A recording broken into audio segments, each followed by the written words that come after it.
Hello dear students, good morning. Today we are going to discuss in English subject unit number 9 जो कि है मुल्ला नसरुद्दीन।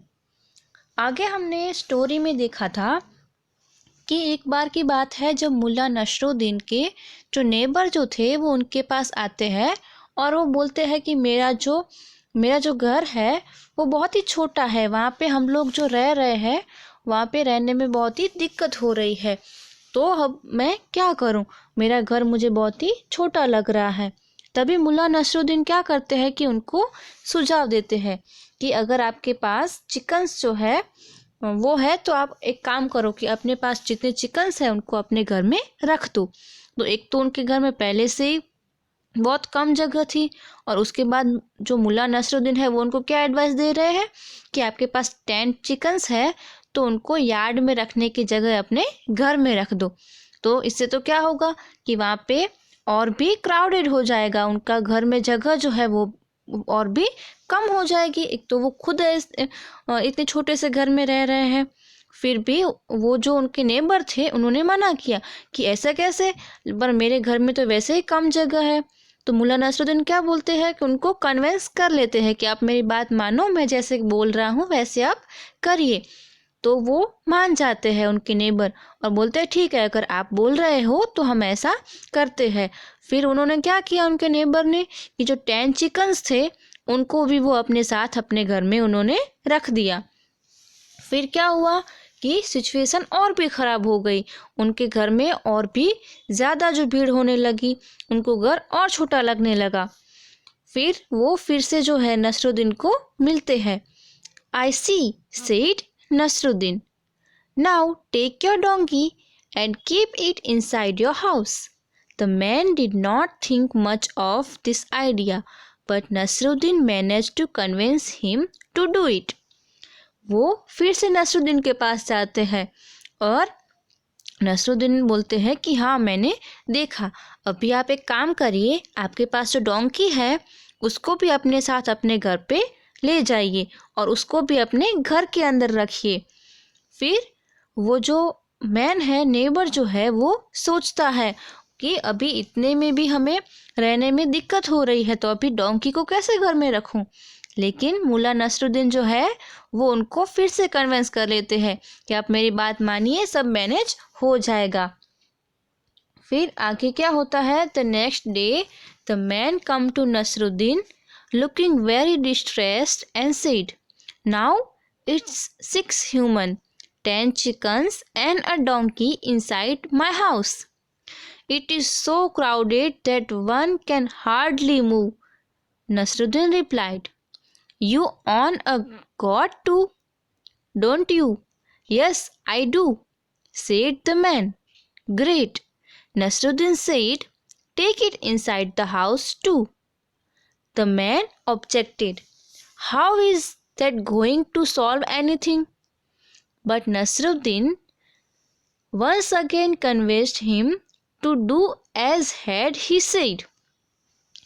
जब भी वो डोंकी को घर में अंदर लेके जाते हैं तभी उनके घर में बहुत ही ज़्यादा भीड़ हो जाती है और वो बहुत ही दुखी होकर नसरुद्दीन के पास आते हैं कि अभी मेरे घर में 6 ह्यूमंस है, 10 चिकन्स है और डोंकी है, अभी ये सब मेरे घर में है तो मेरे घर में बहुत ही क्राउड हो गया है, बहुत ही भीड़ हो गई है, या मेरे घर के अंदर कोई हिलना भी मुश्किल हो गया है। तभी नसरुद्दीन क्या बोलते हैं कि आपके पास गॉट भी है, राइट, यानी कि बकरी उनके पास गॉट भी थी। तो वो बोलते हैं कि आप उस गॉट को भी अपने घर के अंदर रख दो।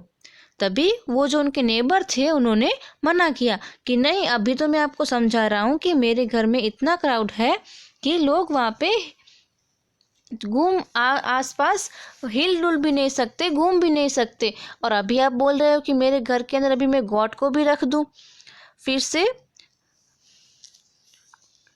फिर जो नसरुद्दीन है वो फिर से उनको समझा देते हैं कि ऐसा नहीं होगा, अगर आप ऐसे करोगे तो आपका जो प्रॉब्लम है वो सॉल्व हो जाएगा। और फिर वो फिर से मान जाते हैं। The next day the man woke up to Nasruddin in a state of anger and distress and said, "Your plan has made our lives miserable. The house is now so crowded that we are finding it difficult to even breathe. My family is upset and everyone is complaining about the lack of space." Sorry. फिर next day जो है वो आदमी जो है, उनका neighbour जो है, वो उठता है और नसरुद्दीन के पास जाता है, बहुत ही गुस्से में है। और उनके जो नसरुद्दीन के पास जाके बोलते हैं कि आपके जो प्लान जो है वो बहुत ही क्या है, वो बिल्कुल ही काम नहीं आ रहे हैं। वो हम सबको अनकंफर्टेबल कर रहे हैं, क्योंकि आपने इन सबको एनिमल्स को हमारे हाउस में रखने के लिए बोला, तो हमारा हाउस और भी क्राउडेड हो गया। और क्या बोल रहे हैं कि आप हमारे घर में अभी सांस लेना भी मुश्किल हो गया है। वो बोल रहे हैं कि मेरी फैमिली के सारे लोग यहाँ पे घर में जगह नहीं है, उसके लिए मुझे कंप्लेन कर रहे हैं और मुझसे अपसेट हो गए हैं। फिर आगे क्या होता है? "Don't get so upset, friend," said Nasruddin. "Go back home and take all the animals back outside." The man did as he was told. फिर नसरुद्दीन क्या बोलते हैं कि अभी आप अपसेट मत हो, आप क्या करो, घर पे जाओ और घर पे जाके सारे जो एनिमल्स को आपने अंदर रखा था उन सबको बाहर भेज दो वापस। तो जो मैन है वो नसरुद्दीन ने जैसे कहा वैसे वो करता है। Next day when the man come across Nasruddin, he was beaming. He said, "I must thank you, Mullah. Your plan has worked wonders. Now that all the animals are outside, there is enough space in the house for all the family members. Everyone is happy and content with the house now." फिर वो जो next day सबको वो बाहर निकाल देते हैं animals को, उसके बाद वो मुल्ला नसरुद्दीन से फिर से मिलते हैं और वो बहुत ही हैप्पी होते हैं। क्या बोलते हैं कि आपका बहुत बहुत धन्यवाद, क्योंकि आपका जो प्लान था वो बहुत ही कामयाब हुआ, उसने वर्क किया, क्योंकि जो सारे एनिमल्स को मैंने बाहर निकाल दिया तो हमारे घर में इनफ स्पेस है, हम सबके हमारे फैमिली मेम्बर्स के रहने के लिए वो जो जगह है वो काफ़ी है और हम सब लोग वहाँ पे खुशी से रह रहे हैं। तो यहाँ पे जो स्टोरी है वो ख़त्म होती है। यहाँ पे क्या था कि वहाँ पे रहने के लिए स्पेस जो था वो इनफ था, वो लोग वहाँ पे रह रहे थे, लेकिन उनको क्या लग रहा था कि वो स्पेस उनके लिए इनफ नहीं है। जब भी मुल्ला ने क्या किया और बाकी सारे एनिमल्स को भी अंदर रखा, तभी उनको पता चला कि अभी तो हमारे पास इतनी सारी स्पेस है। वो सारे बाहर निकल गए तो वो वापस हैप्पीली रहने लगे। ओके, सो यहाँ पे हमारा यूनिट ख़त्म होता है। आगे हम देखेंगे हमारी वर्कबुक की जो एक्सरसाइज है वो, जिसमें हमारा वर्कबुक में जो है पेज नंबर 117 जो है homophones. Homophones are words that sound the same but have different spelling and meaning. Homophones क्या होते हैं कि जो वर्ड्स जो है उसके साउंड सेम होते हैं, उसका प्रोनाउंसिएशन सेम होता है, पर क्या होता है उसका जो मीनिंग और स्पेलिंग जो है वो दोनों अलग होते हैं। तो वहाँ यहाँ पे ऐसे कुछ वर्ड्स हमें दिए हुए हैं, सो हम उसको डिस्कस करते हैं। पहला है sea and see. So first one जो है उसका मतलब होता है देखना, इसको भी हम सी बोलते हैं। और SEAC इसका मीनिंग जो होता है वो होता है समुद्र। क्या होता है? दरिया, समुद्र जो बोलते हैं ना वो होता है, पर दोनों का जो साउंड है वो सेम है। फिर दूसरा है राइट एंड राइट। तो इस राइट का मीनिंग होता है लिखना और इसका जो मीनिंग होता है वो है करेक्ट, जो बोलते हैं ना राइट करेक्ट जो बोलते हैं ना सही, वो मीनिंग होता है। फिर नेक्स्ट है डियर एंड डियर। तो फर्स्ट है उसका जो मीनिंग होता है वो हम बोलते हैं ना डियर, यानी कि वाहला प्रिय वो, और दूसरा जो डियर है उसका मीनिंग होता है हिरन। फिर नेक्स्ट है 4th नंबर पे, वो है नो। इस नो का मीनिंग होता है नहीं, और ये नो तो इसका मीनिंग होता है जानना। फिर है आई एंड आई, इसका मीनिंग होता है मैं, और दूसरा आई है उसका मीनिंग होता है आँख। फिर है वन और ऑन, तो ये वन का मतलब होता है एक, और इसका मीनिंग होता है जीतना। फिर है 8 और 8, एट का मीनिंग होता है 8, और 8 जो है वो ईट का पास्ट फॉर्म है। फिर है हेयर और हेयर, ये इसका हेयर का मतलब होता है बाल, और इसका मीनिंग होता है खरगोश। फिर है SUN सन और SON सन, इस सन का मीनिंग होता है सूरज, और इस सन का मतलब होता है बेटा, पुत्र जो बोलते हैं वो। फिर आगे है here and here, this here means यहाँ इधर जो बोलते हैं ना वो, और यहाँ पे हियर लिखा है, इसका मीनिंग होता है सुनना। फिर है देयर एंड देयर, ये देयर मीन्स वहाँ, और ये देयर मीन्स उनके, उनका, उनकी जो होते हैं वो। फिर है होल एंड होल, इस होल का मतलब होता है गड्ढा, और इसका मीनिंग होता है पूरा, संपूर्ण जो बोलते हैं वो। फिर आगे है ब्लू एंड ब्लू, इस ब्लू का मतलब होता है जो रंग का नाम है वो, और ये जो ब्लू है वो ब्लू का पास्ट फॉर्म है। फिर है ब्रेक एंड ब्रेक, इस ब्रेक का मतलब होता है टूटना, और इस ब्रेक का मतलब होता है ब्रेक, यानी कि जो ब्रेक होता है ना बीच में थोड़ा समय जो मिलता है ना, वो वाला ब्रेक।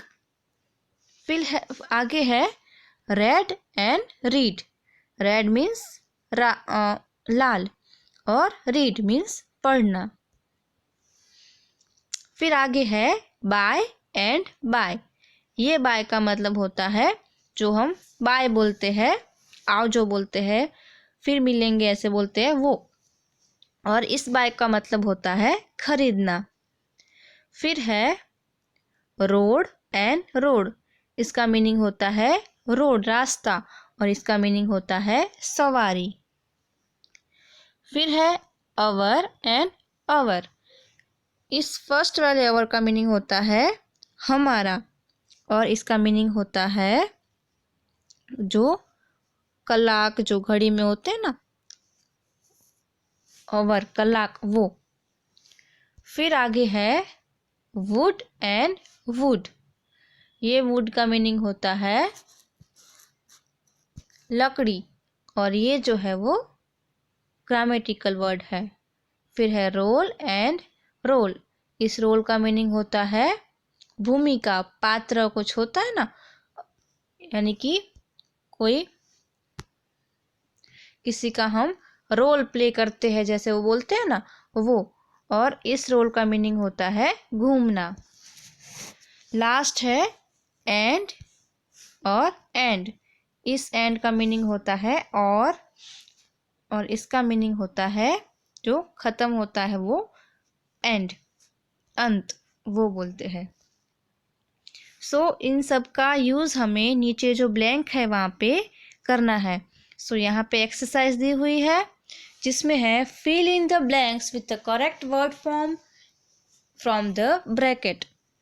फर्स्ट है can you dash the monkey, तो इसमें कौन सा सी आएगा, can you see the monkey, ऐसे क्वेश्चन बनाना है। तो हम क्या लिखेंगे, इसमें हम फर्स्ट वाला सी है वो लिखेंगे, क्योंकि इसका मीनिंग होता है देखना, आप मंकी को देख सकते हैं, ऐसे पूछ रहे हैं। फिर सेकंड वन है the rabbit tied one dash of the rope to the well, तो इसमें आएगा एंड, END। थर्ड वन है can you dash the noise, इसमें क्या आएगा हियर, मीन्स सुनना। Can you hear the noise. Fourth one है do you dash Hindi, no और नो, तो इसमें ये वाला नो आएगा यानी जानना। फिफ्थ वन है दिस इज डैश हाउस, तो इसमें क्या आएगा देयर। फिर है the chair is made of dash, इसमें आएगा वुड। सेवंथ नंबर पे है the rabbit jumped into a big hole, तो सेकंड नंबर पे जो होल लिखा है वो आएगा यानी गड्ढा। फिर आगे है 8 नंबर पे you should not dash on the wall, right and right, first वाला जो राइट है लिखना वो आएगा। एंड 9th नंबर पे है did you dash the glass, उसमें फर्स्ट नंबर पे जो लिखा है ब्रेक वो लिखना है, did you break the glass. Okay, so यहाँ पे 9 तक एक्सरसाइज मैंने कंप्लीट कराई है। फिर नेक्स्ट पेज पे हम देखेंगे तो वहाँ पे यहाँ पे टोटल 36 तक यहाँ पे दिए हुए हैं। सो वो आपको खुद से सोच कर यहाँ पे कंप्लीट करना है। ओके, और कुछ भी आपको डाउट है तो आपको मुझसे बात करनी है। ओके स्टूडेंट्स, तो यहाँ तक आपको ये जो पूरा पेज है वो खुद से कंप्लीट करना है, ये आपका होमवर्क है। Okay, thank you, bye.